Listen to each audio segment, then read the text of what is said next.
Porteira aberta, seja bem-vindo, bem-vinda ao podcast do Patrone, espaço para falar do agro com quem entende. O programa de hoje começa com duas indagações. Será que a vaca quer acabar com o planeta? E será que os humanos precisam comer carne?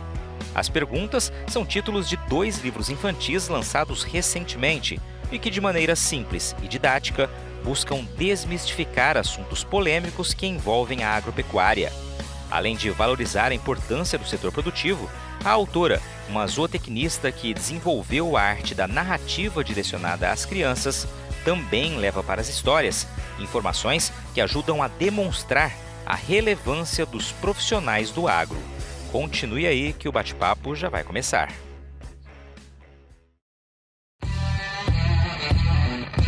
A escolha da profissão foi algo natural para Ellen Fernanda Gomes.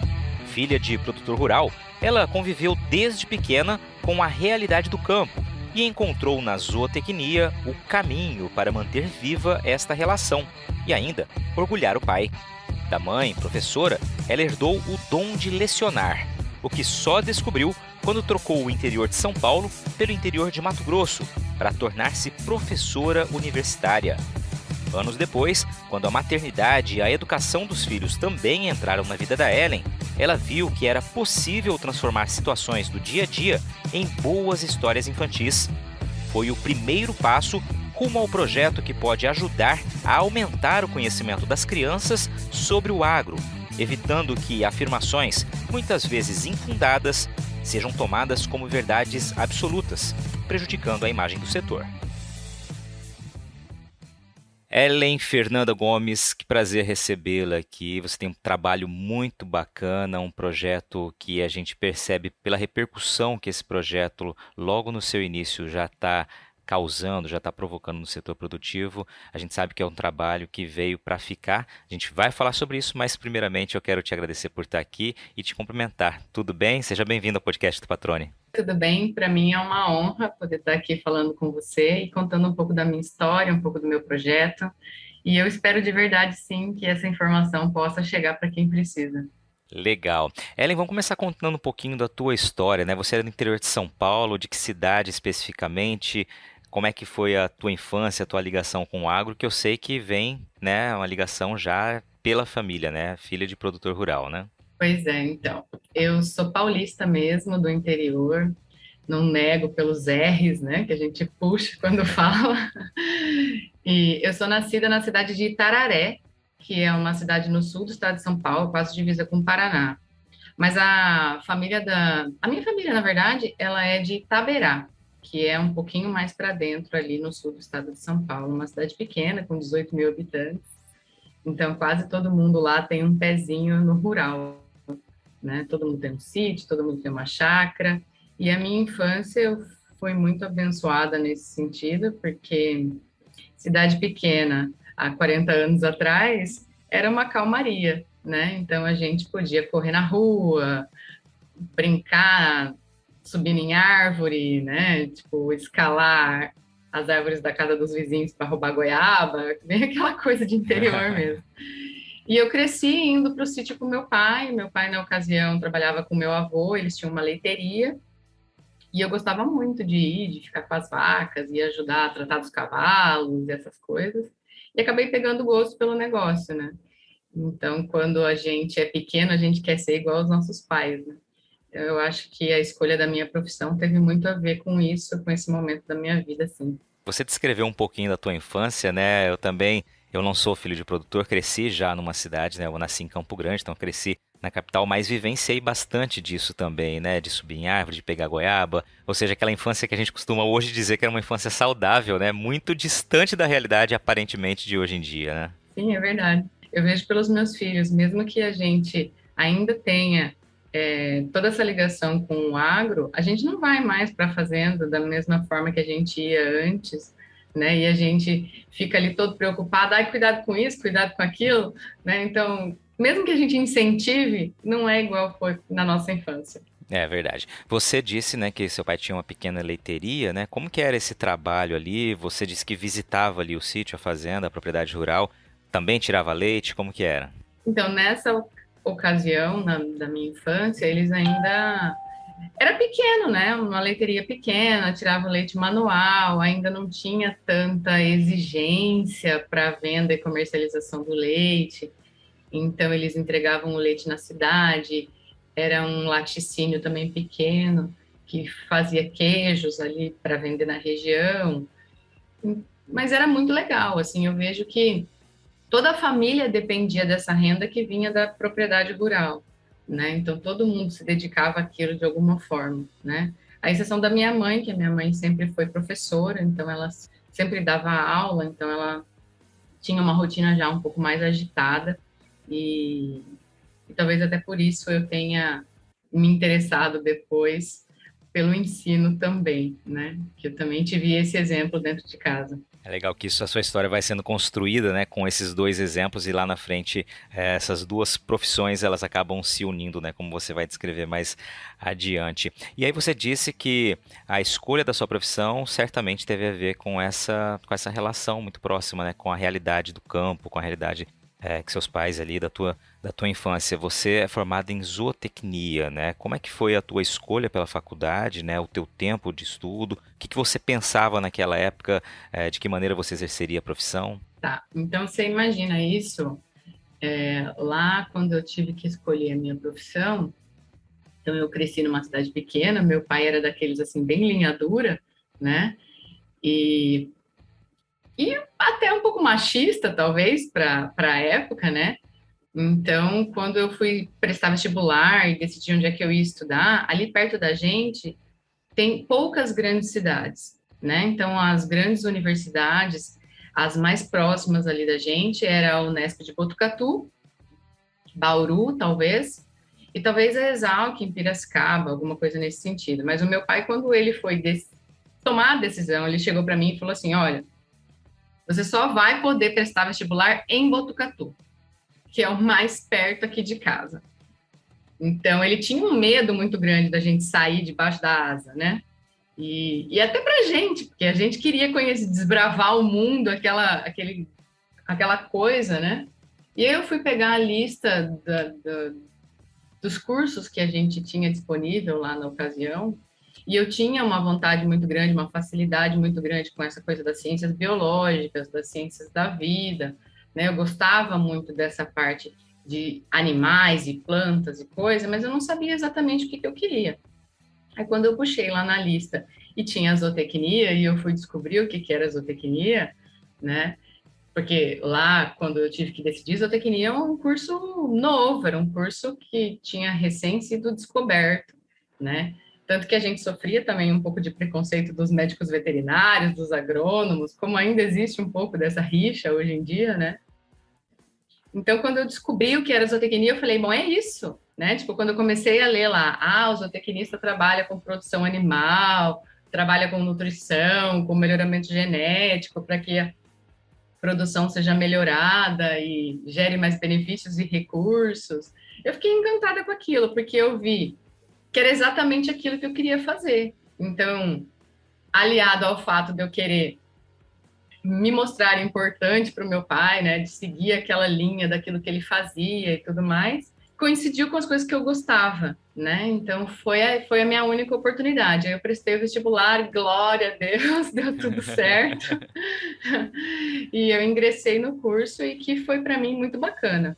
Durante a faculdade, né? Eu gosto sempre de perguntar isso porque acho que a gente passa por várias fases, né? Enquanto a gente está na academia, né? Enquanto a gente está adquirindo conhecimento para depois colocar esse conhecimento em prática. Qual era o teu objetivo naquele momento, Ellen? Como você se via enquanto estava na faculdade? Como você projetava a sua vida de formada? Eu acho que quando a gente entra na faculdade, a gente não tem muita noção desse tipo de coisa, né? A gente vive, quando a gente é jovem, eu acredito, a gente vive um dia por um dia, a gente não tem aquilo do planejamento, onde é que eu vou estar quando eu tiver 50 anos. Eu pelo menos, eu não pensava assim, né? Então, eu sempre procurei aproveitar todas as oportunidades que eu tive dentro da faculdade. Então, a Unesp de Botucatu, ela é uma universidade muito bacana, ela tem 3 fazendas experimentais, então ela possibilita para o acadêmico da área das agrárias uma experiência única que você quase não encontra em nenhuma das outras universidades no país.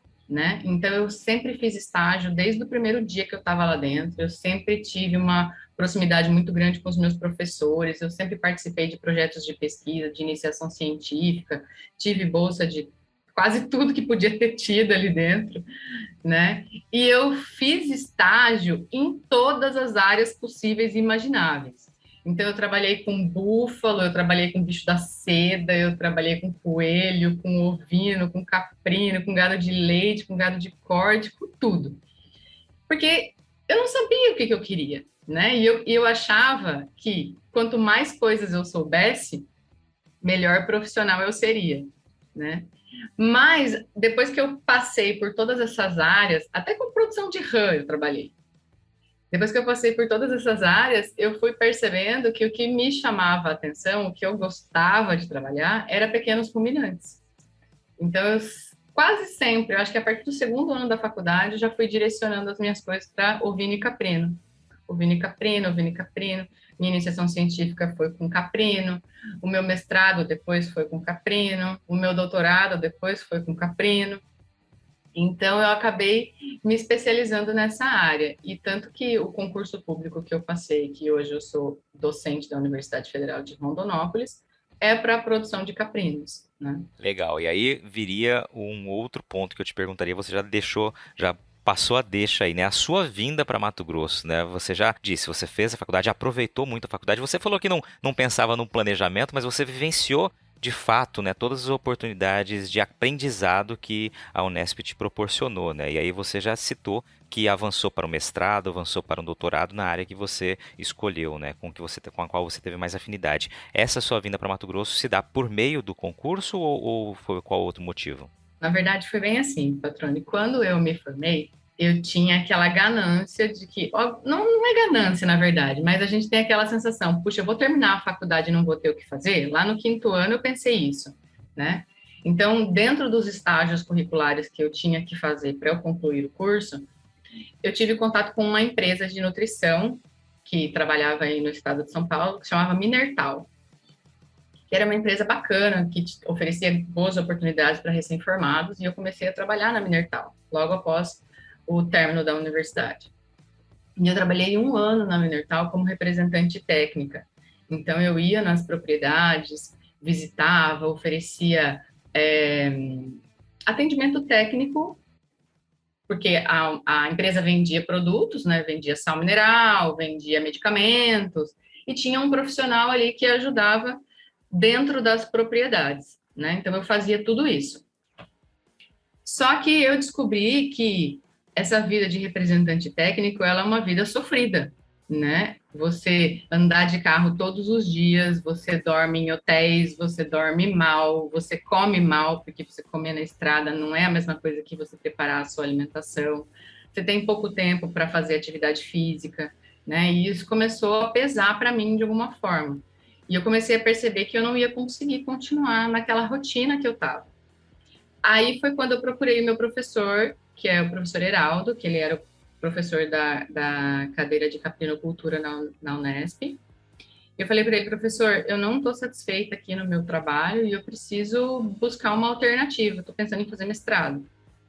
Aí ele falou, não, Ellen, você é muito bem-vinda, eu sei da sua competência, você tem que fazer a prova e dando tudo certo, você pode vir sim, a gente arruma um projeto aqui para você. E aí foi o que aconteceu. Aí no fim do ano, isso foi 2006 já. Não, 2005, acho. Aí eu prestei a prova do mestrado e foi na ocasião da prova do mestrado que eu conheci o Ângelo, que hoje é meu esposo. E aí deu certo, eu consegui entrar para o mestrado e comecei a cursar as disciplinas e desenvolver o projeto e tudo mais. Aí, bom, aí eu conheci o meu esposo, a gente começou a namorar, e foi toda aquela delícia daquela fase da juventude, né? Nós defendemos o mestrado, mais ou menos na mesma época, e nós decidimos que a gente ia fazer o doutorado. Ao contrário de mim, talvez o Ângelo, por ser homem, ele tinha muito mais essa coisa de onde eu vou estar daqui 50 anos. Então, ele tinha toda uma rota traçada. Eu não tinha. Então, eu acabei indo nessa fase, na escolha de ir para o doutorado, um pouco influenciada por ele. E ele queria muito fazer o doutorado na Unesp de Jaboticabal. Então, nós acabamos prestando o doutorado na Unesp de Jaboticabal, na Faculdade de Ciências Agrárias e Veterinárias de lá. E eu tive a sorte de ter como meu orientador o professor Kleber, que é o Kleber Tomás de Rezende, que é um dos nomes, assim, mais importantes da produção de caprinos. E depois, a minha co-orientadora, que foi a professora Isabelle, que também é, assim, se você quer falar de caprino, você inevitavelmente vai tocar no nome deles, né? Legal. Então, para mim, para o meu currículo, foi muito importante. E a Isabelle era, assim, linha dura com os alunos. Então, a gente estudava para ir falar com ela, porque a gente tinha medo dela. E, graças a isso, eu aprendi muito, né? Então, eu fui desafiada a fazer uma coisa que era nova para mim, que era trabalhar com exigência nutricional de caprino. Então, eu estudei muito e graças a isso, eu consegui passar no concurso. Então, quando abriu essa possibilidade do concurso público, a vaga era para Sinop, que é a Universidade Federal de Mato Grosso, né, lá no campus de Sinop. E aí eu me inscrevi para o concurso na área de nutrição animal. E eu falo para todo mundo que eu só consegui passar pelas coisas que eu aprendi em Jaboticabal, né? Então, um estudo ali direcionado da nutrição mesmo. E aí, quando eu passei no concurso, eu estava na metade do doutorado, eu ainda não tinha terminado. E aí, eles me possibilitaram terminar à distância, porque meu experimento já tinha acontecido, né? Então, eu consegui fazer toda aquela parte de finalização do doutorado já estando em Sinop. E aí, ir para Sinop veio por conta do doutorado, então, graças a essa oportunidade que o doutorado me abriu, e porque a família do Ângelo é de Mato Grosso, né? Então, a família do Ângelo é aqui de Rondonópolis, era, na verdade, e ele tinha esse sonho de voltar para cá. E eu não conhecia Mato Grosso, né? Então, eu vim conhecer Mato Grosso através dele. E eu confesso que uma das coisas que eu mais gostei daqui foi o calor, né? Então, todo mundo me pergunta, nossa, mas você mora em Rondonópolis, como se aguenta o calor de lá? Eu falo, gente, é a melhor parte. Tá no lugar certo, então. Eu nunca gostei de passar frio. E lá na cidade onde que os meus pais moram, é frio. Então, aquilo, eu acordava de manhã para ir para o colégio, eu pegava um ônibus para ir para uma outra cidade, acordava às 4 da manhã, eu botava tanto casaco, para eu sair na rua. Sabe assim, quando você não sente a ponta dos dedos? Eu falava, não, eu não gosto disso. Quando eu vim para cá, a primeira vez que a gente veio, e o meu sogro foi buscar a gente no aeroporto, e a gente tava de short e camiseta no meio da madrugada, eu falei, não é possível, que lugar é esse? Tipo assim, sabe? Clima de praia, é isso que eu preciso. Muito bom. Então, eu adorei. Logo de cara, eu gostei muito do Mato Grosso. E quando eu fui para Sinop, para quem conhece Sinop, Sinop é uma cidade maravilhosa, né? Então, Sinop é uma cidade, assim, que tem aquele ar jovial, que todo mundo lá é pro bem. Nossa, eu fiz muitas amizades em Sinop. Eu guardo Sinop, assim, no fundo do meu coração, por uma das cidades que eu mais gostei de morar, né? Eu fiz muitos amigos lá. E quando eu fui professora da primeira turma de zootecnia e de veterinária que estavam iniciando lá na universidade, né? Então, todos os professores que estavam lá, eles eram também novatos, assim como eu. Então, eles tinham pouco tempo de universidade e pouco tempo de Sinop, cada um vindo de um lugar diferente. Então, acabou que nós acabamos criando uma conexão muito grande, porque estava todo mundo meio perdido, a gente acabou se ajudando ali naquele primeiro momento da nossa vida acadêmica ali de professores universitários, e nós criamos um vínculo, um elo de trabalho que foi muito legal e muito importante. Legal. Né? Porque eu costumo falar assim, que apesar da gente fazer, você fala, eu vou seguir carreira acadêmica, vou fazer mestrado, vou fazer doutorado.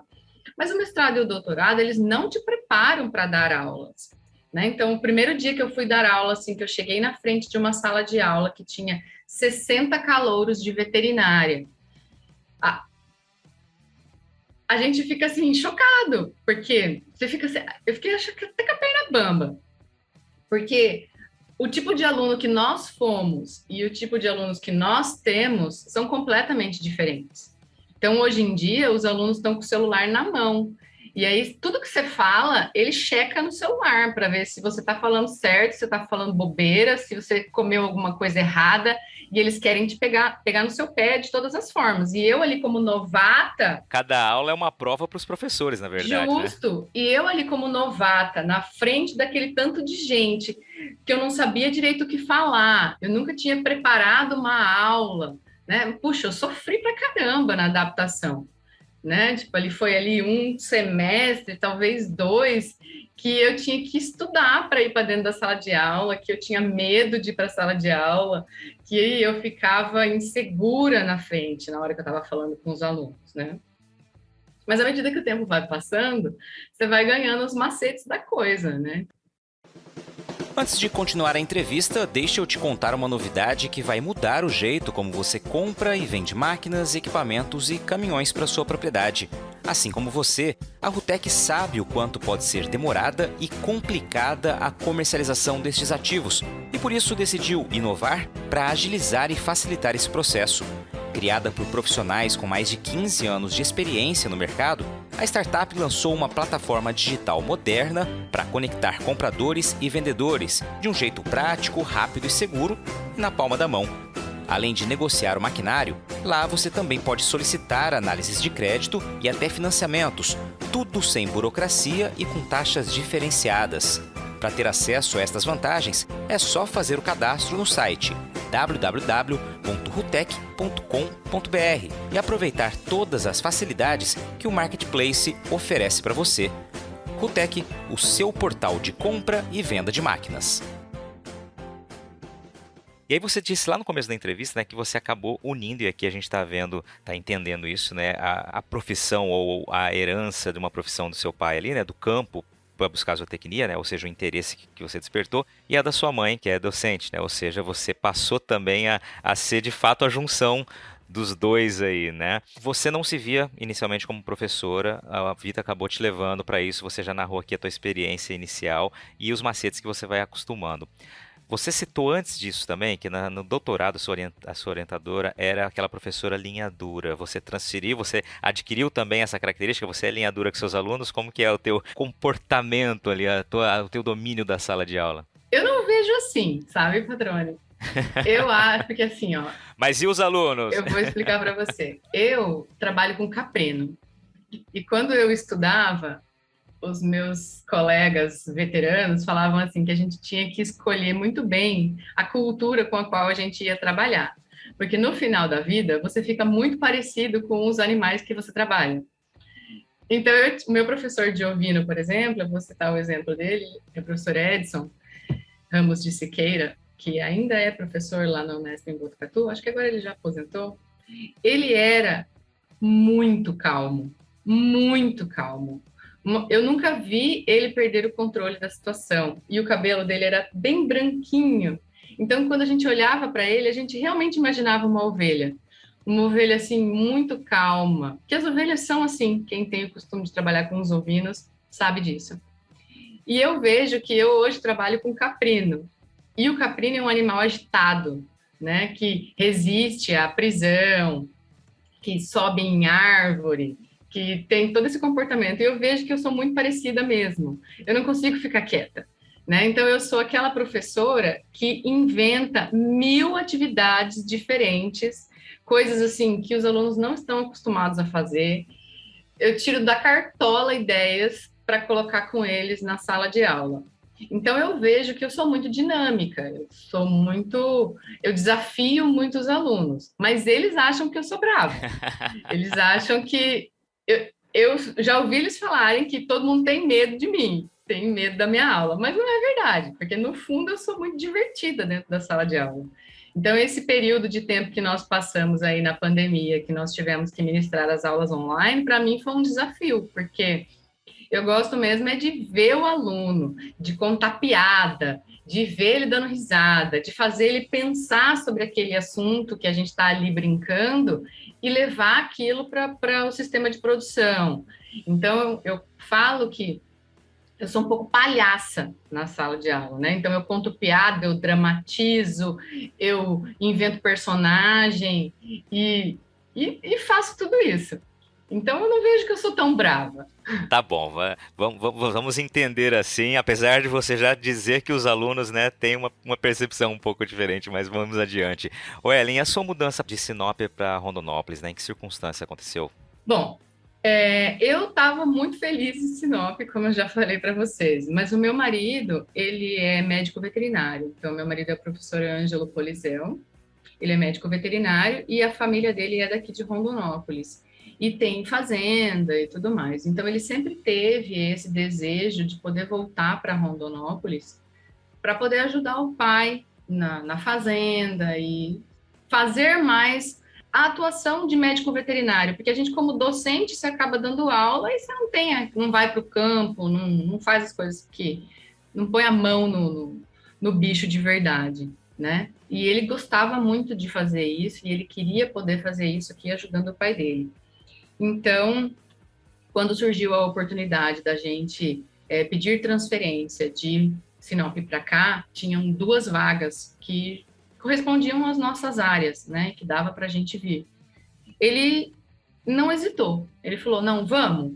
Eu fiquei, putz, será que eu vou? Será que eu não vou? Aqui tá tão bom, por que eu tenho que ir, né? Mas eu não tive como negar isso para ele, né? Então aí nós viemos em conjunto e fomos transferidos para cá no ano de 2008. Não, 2008 não, né? 18. 2018. 2018. E eu fiquei 8 anos em Sinop. E aí já estamos aqui, já vai fazer 5 anos que a gente está aqui em Rondonópolis, né? Legal. E a adaptação?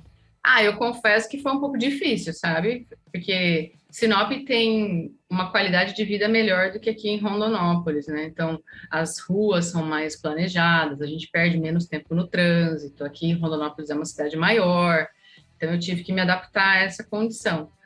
Mas eu confesso para você que hoje eu entendo o motivo pelo qual o universo conspirou para que a gente viesse para cá, né? Então, muitas das coisas que hoje eu estou vivenciando, muito do motivo pelo qual você está aqui falando comigo, são frutos do trabalho que eu desenvolvi aqui em Rondonópolis, né? Então, sou muito grato também pela possibilidade de ter vindo para cá. Pois é, a nossa vida ela vai, parece que nos proporcionando fases, e a gente vai passando de fase, né? São novas adaptações, novas experiências, novas oportunidades que vão se abrindo, né? E novos autodesafios. E aí a gente vem para o tema, né, que de fato te trouxe para essa entrevista, que é um projeto que você começou a desenvolver e que já tem feito barulho, né, positivo em tão pouco tempo desde que você lançou, né, que são livros em que você traduz de um jeito muito simples, muito objetivo, de fácil compreensão, alguns temas que são espinhosos, né, para o agro, com foco nas crianças, né? Eu queria que você falasse um pouquinho desses livros que você começou a escrever, como surgiu a ideia?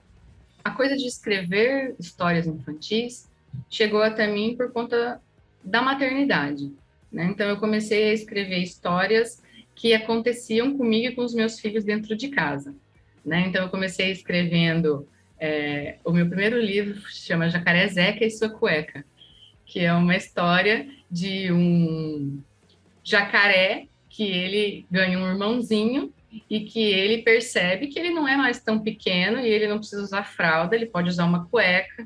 Então trata sobre a independência no uso do banheiro. E ele surgiu por uma história que eu inventei com as minhas crianças aqui dentro de casa, né? E foi muito legal. Então eu percebi que quando eu colocava essas vivências dentro de uma história, outras pessoas se beneficiavam. Então todas as minhas amigas que também passavam por aquele momento acabaram usando essa história para ajudar os filhos dela a não terem medo de ir ao banheiro, que a gente que tem filho sabe que isso é um problema, né? Então eu acabei colocando nessas histórias uma razão para que a gente não precisasse viver essas fases de desenvolvimento infantil com medo, né? E foi muito legal. Aí eu escrevi essa história, escrevi uma outra que também falava sobre medo do escuro, escrevi uma outra que era quando a criança não queria tomar remédio. E aí um belo dia o Ângelo chegou para mim e falou assim: mas escuta, você é zootecnista, por que você não escreve histórias relacionadas ao agro? Aí eu fiquei, nossa, é mesmo, né? Eu nunca tinha pensado nisso. E a gente, durante a pandemia, nós vivemos algumas situações em que nós vimos o agro sendo massacrado de uma forma errônea, né?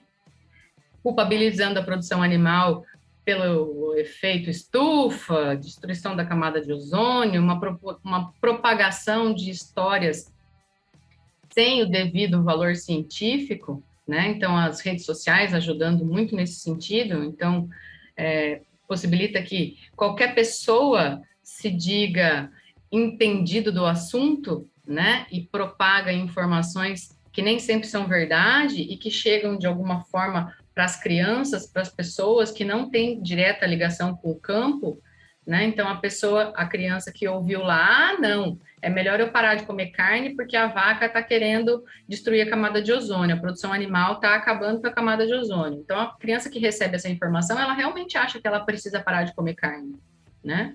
E nós sabemos que não é bem assim. Então, de alguma forma, eu poderia transformar isso de uma maneira que as crianças conseguissem entender e que eu pudesse veicular isso para desmistificar esses pontos que tinham sido tão falados durante esse período, né? Então, nós pegamos dois assuntos que são extremamente importantes, que é, será que os humanos realmente precisam comer carne? E será que a produção animal realmente está sendo responsável pela destruição das florestas e da camada de ozônio? E transferir isso para histórias infantis. Então, uma linguagem fácil, que as crianças conseguem ler e entender.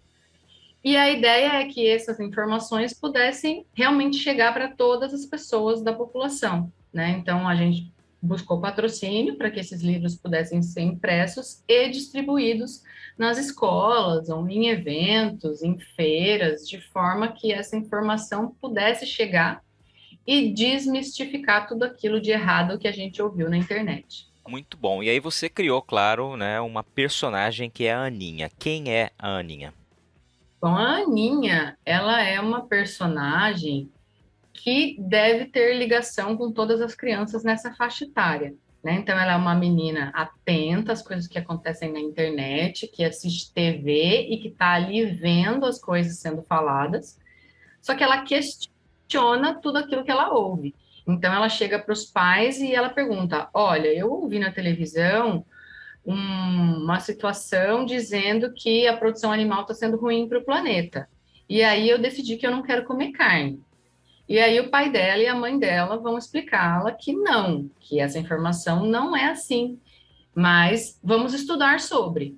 Então, num dos livros, o pai dela vai levá-la para dentro de uma fazenda, em que ela vai ter a oportunidade de conversar com uma zootecnista, e a zootecnista vai explicar para ela o porquê os ruminantes são importantes, porquê os ruminantes produzem gases, como os cientistas e nutricionistas animais podem fazer com que essa produção de gás seja minimizado através da nutrição, como que esse gás produzido ele é reciclado pela natureza, pelos créditos de carbono, como que esse gás ele é novamente absorvido pelas plantas na fotossíntese, porque esse carbono eliminado pelos bovinos ele não prejudica o ambiente, porque ele faz parte de um ciclo do carbono biogênico, mas tudo isso falado de uma maneira fácil para que as crianças consigam entender. E os pais também vão ser importantes nesse momento do livro para mostrar para a Aninha que para que a gente possa ir para casa e comer a nossa carne tranquilo, sem peso na consciência, a gente precisa adquirir os produtos de fazendas ou de empresas que também tenham essa responsabilidade social e ambiental, né? Então, eu preciso que tenha lá um profissional zootecnista, um profissional médico veterinário, que ateste a qualidade daquele produto, ateste a qualidade, a inspeção da produção daquele produto, tanto dentro da fazenda, quanto na hora do abate, né? Porque hoje em dia a gente sabe que existem muitas pesquisas sendo desenvolvidas e muito se sabe sobre o bem-estar animal, mas essas técnicas elas têm que ser aplicadas dentro da fazenda e nas condições de abate, né? Então eu não posso comprar um produto que não é fiscalizado, eu não posso comprar um produto que é abatido de forma irregular. Eu tenho que comprar um produto que eu tenho certeza de onde ele veio, da qualidade que ele foi produzido, né? Então, uma coisa que eu tento deixar elucidado no livro é que Nós, profissionais, zootecnistas, médicos veterinários, agrônomos, todo mundo que trabalha nessa área, a gente luta diariamente para que a qualidade dos produtos produzidos seja melhor, para que os animais sejam respeitados em todas as fases do ciclo de produção, para que dentro da propriedade eles recebam a nutrição adequada, o manejo adequado, que eles estejam sendo atendidos em todas as suas necessidades, pensando no bem-estar animal para produção, né? E eu só consigo ter essa certeza se eu tiver um profissional ali dentro. Então, aqueles abates clandestinos, aqueles transportes de animais irregular, existem no nosso país? Existem. Só que não é o que a gente quer, né? Então, a partir do momento que a gente começa a valorizar o produtor, a empresa, que estão se preocupando com a qualidade dos seus produtos, com a sustentabilidade dentro das suas propriedades, com o bem-estar animal na criação dos seus animais, esses profissionais, esses produtores, eles têm que ser valorizados.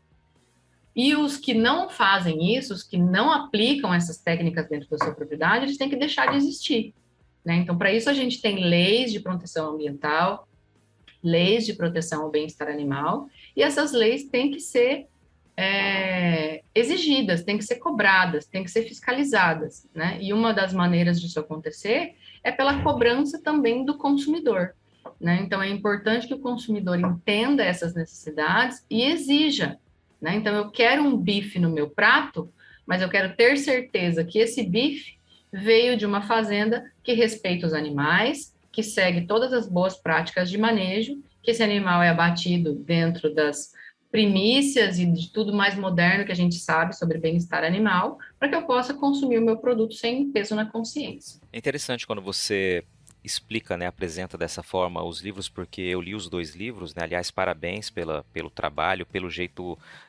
fácil, né, de passar a informação, de transmitir informações que são densas, né, muitas vezes, né? E é preciso simplificá-las, como você bem fez ali no livro, mas sem deixar de explicar, porque você consegue provocar uma tentativa de desmistificação de assuntos que estão aí, como você mencionou, mas ao mesmo tempo você pondera, né, trazendo as informações que é preciso ser feito do jeito correto, como tem milhares de profissionais que trabalham corretamente, produtores, ou seja, separando o joio do trigo, né? Isso é muito importante, né? Você despertar esse debate, essa conscientização logo nas crianças, que vão levar também para dentro de casa essa discussão, certamente. Eu tive a oportunidade, depois que os livros lançaram, de conversar com pessoas de diferentes regiões, né? E uma das primeiras pessoas que conversaram comigo foi a Rita, do canal AgroRita. E ela é do Maranhão. E aí ela estava explicando para mim que lá para eles o livro veio numa tentativa de desmistificar um outro ponto, que lá no Nordeste é comum que as pessoas comprem carne de feiras públicas, assim, né? E muitas vezes o abate, ele não é realizado por frigoríficos especializados, ele é um abate que ainda é clandestino, na grande maioria. E os adultos, eles sempre vivenciaram esse tipo de situação lá. Então, eu sou adulta, eu sempre comprei carne na feira e eu não me preocupo com isso.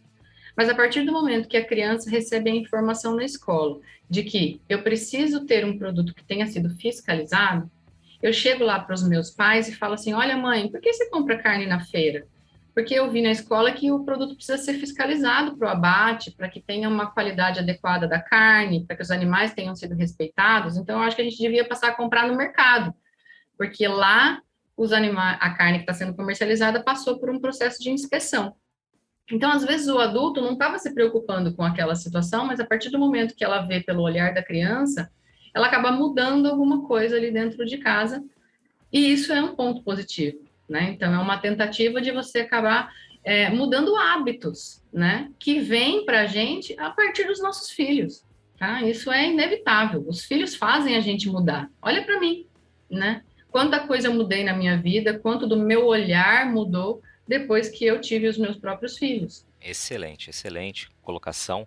E ali no livro você, além de focar, né, nas crianças, você traz uma orientação logo no início ali para de que maneira esse livro deve ser lido, de que maneira ele deve ser apresentado às crianças, e traz também informações mais densas do que está traduzido ali nas palavras mais simples ali do diálogo que a Aninha trava, né, com os pais. Isso também é muito importante, né? Você orientar de que maneira esse livro deve ser apresentado.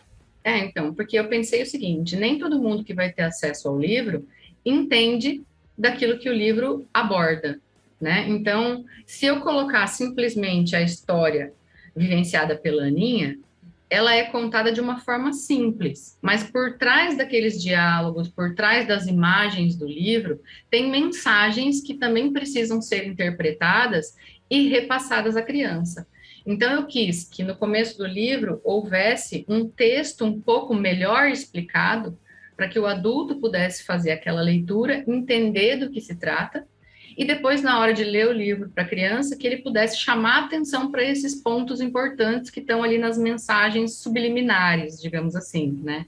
Então, na hora que a mãe da Aninha vai explicar para ela por que, que os humanos precisam comer carne, tem lá alguns desenhos que mostram animais carnívoros, animais herbívoros, animais onívoros e a diferença da arcada dentária de cada um desses tipos animais.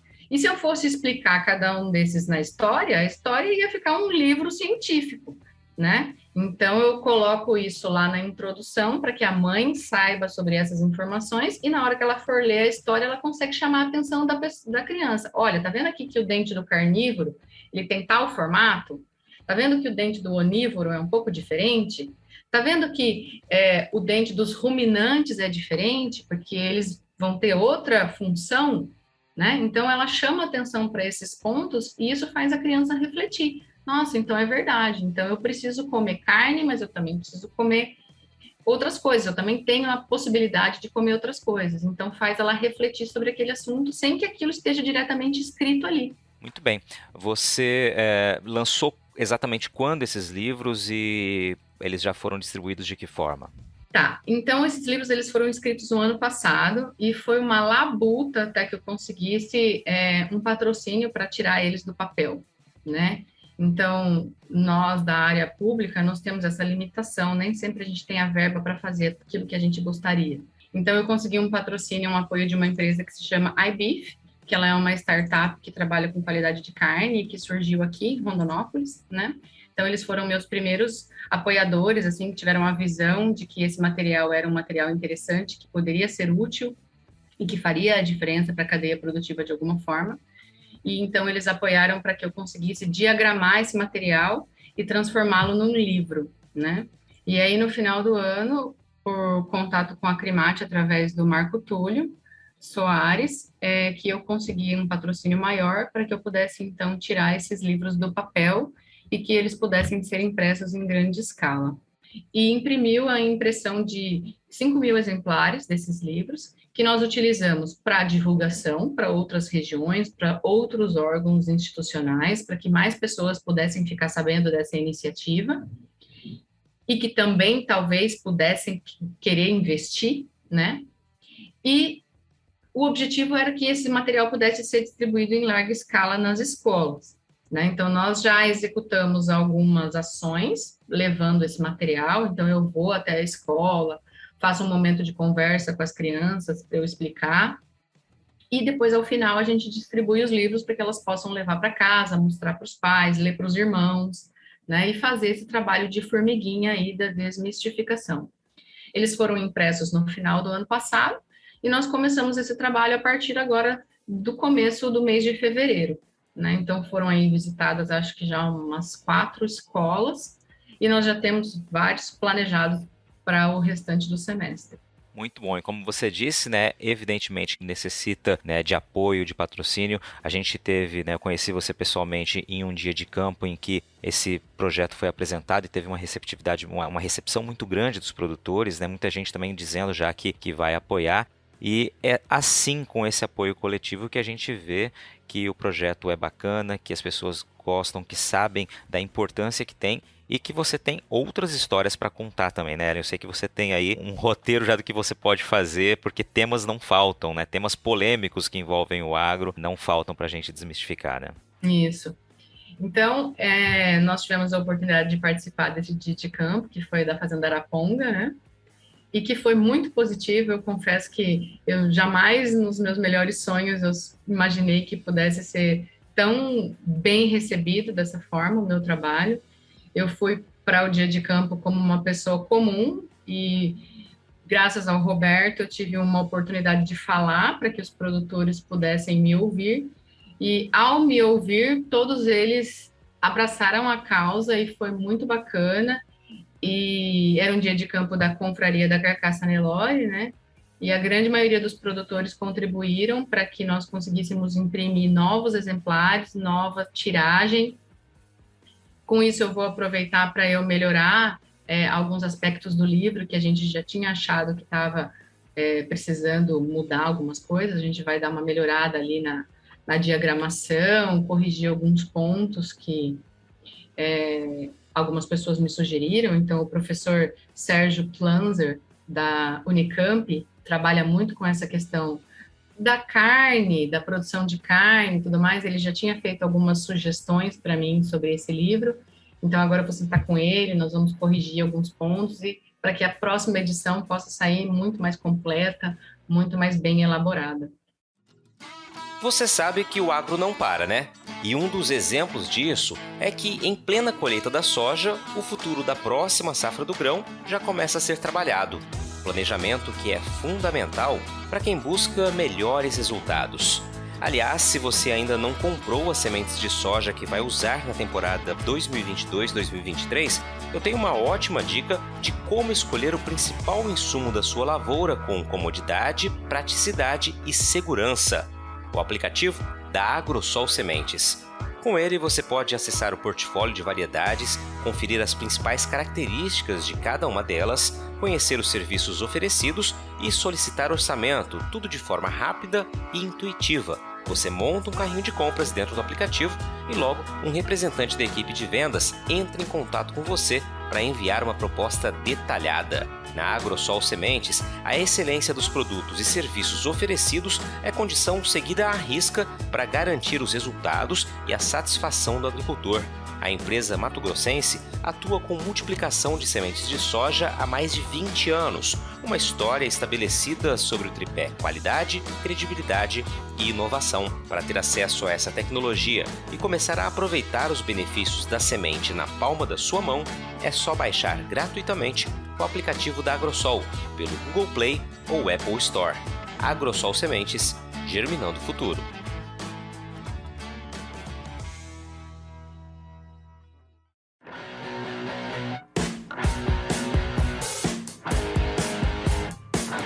Você está ouvindo o podcast do Patrone. Agroinformação com quem entende. Muito legal. Será que os humanos precisam comer carne? Será que a vaca quer acabar com o planeta? São os dois primeiros, e aí eu disse, você tem outros temas aí. Pode adiantar um dos temas que você já pensa em escrever? Posso sim. Nós, em parceria com a professora Fernanda Massitelli, estamos pensando numa história falando sobre o bem-estar dos animais, né? Então, como a gente poderia mostrar a importância de que os cuidados relativos ao bem-estar animal são importantes não só para o animal, mas para nós que trabalhamos com eles e também para nós que consumimos esses produtos, né? E isso também reverte no bolso do produtor, né? Então, o bem-estar animal é interesse de todos nós. Então, a gente vai pensar numa história nesse sentido. Eu também tenho um projeto que fala sobre adoção de cães de rua, né? Então, é a mesma personagem, a Aninha, que ela fala para a mãe dela que ela já tem idade para ter um cãozinho, e a mãe leva ela para uma feira de animais, e lá na feira de animais tem os animais de raça que estão sendo comercializados, e tem uma caixinha de animais de doação, com os animais que foram apreendidos da rua. E ela se sensibiliza com esses animais e ela decide adotar. Então, é uma história também muito bacana e que precisa de patrocínio para sair do papel, né? Então, a nossa ideia era que esse material também pudesse ser divulgado para que as pessoas pudessem se sensibilizar nesse sentido, porque a gente vê aí tanta reprodução e tanto comércio em torno de animais de companhia, né? E que a gente poderia fazer um trabalho melhor nesse sentido. Muito bem, para a gente não deixar passar a oportunidade, para quem quiser apoiar, tiver interesse em apoiar seus projetos, pode te procurar de que maneira? Instagram, e-mail, qual é o caminho mais fácil para te achar, Ellen? Isso. Tenho a minha página do Instagram, que é a minha página pessoal, mas toda a minha vida está lá, né? Então, a Ellen mãe, a Ellen professora, a Ellen escritora, então é uma boa forma de falar comigo. Meu Instagram é meu nome, é ellen.fernanda.gomes, e é fácil assim. E pelo meu WhatsApp também é fácil, né? Então, você pode disponibilizar, por favor, depois aí os meus contatos, e as pessoas podem entrar em contato comigo, sim, sem nenhum problema. Tenho feito questão em atender todo mundo que tenta falar comigo de alguma forma. Antes da gente encerrar, de eu te fazer a última pergunta, eu queria que você dividisse um pouco do livro com quem está nos ouvindo. Se você puder ler alguns trechos, daí qual dos dois livros você escolhe, para que as pessoas possam ter um pouquinho dessa oportunidade também de ouvir um pouco da história, né, das indagações da Aninha ali com os pais, sobre esses temas tão importantes que você citou, porque a escrita desse livro, a narrativa também, ela é rimada, né? Isso também torna mais a assimilação mais fácil desse conteúdo. Tá bom, então eu vou ler 2 primeiras páginas do livro Será que a Vaca Quer Acabar com o Planeta? Então a Aninha, ela tá jantando com os pais em casa, e aí ela chega e pergunta, ou fala, né? Pai, eu ouvi uma notícia que eu não sei o que dizer, por isso eu preferi perguntar para você.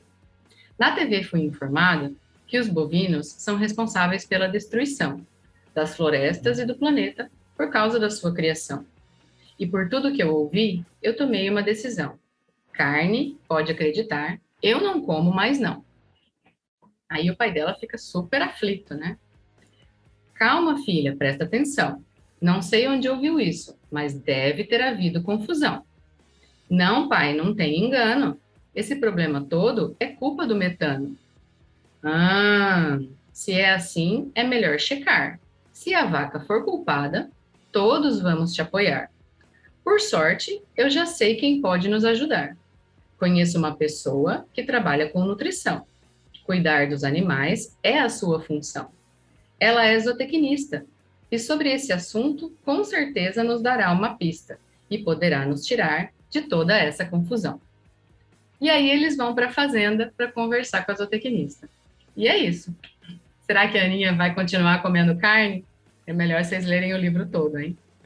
Legal, legal, muito bom, parabéns, Ellen. E você se soma, né? Você soma a uma corrente de outros projetos, né, que tem uma característica parecida de focar na educação das crianças, de levar esses assuntos para desmistificar o agro desde a raiz, né? Ou seja, desde da fase infantil. E eu te pergunto aqui para a gente encerrar, né? Qual o teu grande objetivo com isso? Acho que ficou muito claro, mas eu queria ouvir da tua voz, né? O que você espera que de fato essa iniciativa possa provocar, né, na conscientização das crianças, dos adultos, enfim? Quando os livros foram escritos, a minha ideia principal era justamente valorizar a importância que o agro tem, que a produção de carne tem e que a presença dos profissionais tem dentro do sistema de produção, né? Então, eu vejo hoje, dentro do curso de zootecnia, pessoas que muitas vezes não comem carne. Então, acaba sendo um contrassenso. Então, se os nossos alunos, dentro da nossa casa, podemos dizer assim, não comem carne porque acreditam que os animais não têm sido bem tratados, bem respeitados, imagina a população geral, né? A população que não tem acesso ao campo ou a esse tipo de informação que vem sendo gerada dentro da universidade. E nós do agro, nós temos um hábito de comunicar as nossas conquistas, de comunicar os avanços científicos apenas dentro da nossa área. A gente se comunica só entre a gente. A gente não faz um bom trabalho de divulgação dos avanços, das pesquisas, das novidades, né? Então, essa informação que é gerada dentro das universidades, ela demora para chegar para a população. Então, o objetivo era que realmente alguns pontos importantes, como a importância do consumo de carne, pudesse chegar para todo mundo, né? Então, o meu sonho era realmente que esse livro pudesse ser impresso em grande escala e distribuído massivamente pelo país. Tanto que nós não estamos cobrando nem um centavo pela produção desses livros, né? Então, todos aqueles que quiserem apoiar, eles vão ter lá o seu logotipo colocado no livro e vão distribuir esse livro como acharem conveniente, né? Porque o objetivo é realmente levar a informação, desmistificar e valorizar aquilo que nós estamos fazendo, que é muito importante para o nosso país como um todo. Muito bom, Ellen. Muitíssimo obrigado por dividir o conhecimento que você tem, as tuas histórias, os teus projetos, né? E parabéns por essa iniciativa. De fato, eu considero uma iniciativa muito louvável.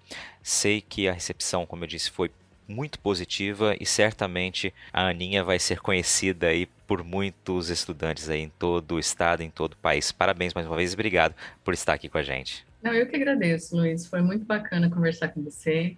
Me propiciou aqui momentos de remember da minha história, né? E é bacana a gente lembrar o que a gente foi, o caminho que a gente percorreu e onde é que a gente está e tanta coisa que a gente pode fazer, né? Então, eu agradeço pela oportunidade de refletir isso aqui com vocês. Espero que tenha ficado bacana. E para mim foi um prazer imenso poder compartilhar com vocês um pouquinho aí a minha história. E aí, gostou do bate-papo? Então dá aquela força e compartilha essa entrevista com os seus contatos. E olha, aproveita para mandar aquele feedback dizendo o que você está achando do podcast do Patrone. Pode criticar, elogiar, sugerir temas e pessoas para dividir boas histórias aqui nos próximos episódios. É só enviar uma mensagem lá no Instagram para @LuizPatrone que a gente troca uma ideia, viu? Então, gente, sucesso da porteira para dentro, força e fé da porteira para fora e vamos que vamos. Você ouviu o podcast do Patrone, agroinformação com quem entende.